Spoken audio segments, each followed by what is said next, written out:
Hey, Sean here. In this video, I'll show you the projections tab on each stock. So I'll go ahead and share my screen. All right, so when you go to a stock, for example, let's go to Tesla. One of the tabs up top is projections. And before I go to it, I'll give you a little context. We calculate the margin of safety. You can see here the fair value using the EPS growth rate. EPS is just the profits of the company.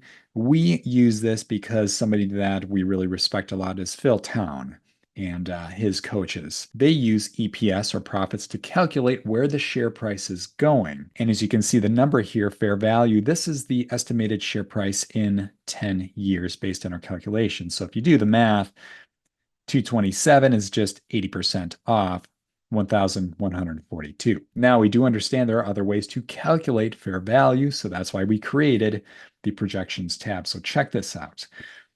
You can see Tykr's fair value versus Phil Town, which is rule one. These numbers will be very similar. Then you have the Graham equation, and then we use discounted cash flow. And you can actually look at the 1 year, 5 year, and 10-year projections. So it gives you a nice, good idea of, hey, what do these other fair values look like? And then if you scroll down, you can see what those projections look like. You can go here 1 year, 5 year, 10 year. So in this example, Tykr's calculating the fair value at 456 in 1 year.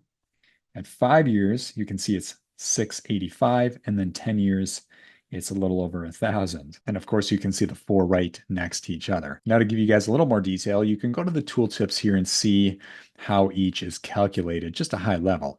If you go to the Graham equation, you'll see here that this equation was popular about 100 years ago. The reason is it used the bond rate as well as the share price growth rate. We don't use share price growth rate any longer because share prices can move up and down based on emotions. We do not want to use emotions to calculate where share prices are going.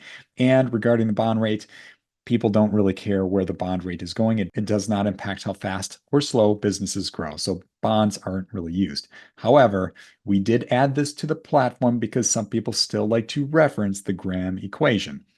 Now, some people also like to use the discounted cash flow equation. Now, that tooltip talks about it becoming popular in the 1700s. Do we still value businesses the same way we did over 300 years ago?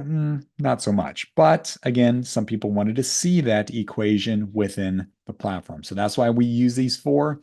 In my opinion, of course, Phil Town and his coaches would agree, you want to focus on EPS, profit growth of a company, because that's the number one most important metric. But anyway, take your time, play around with the projections tab, give you a little context on where the share price may go over the coming years.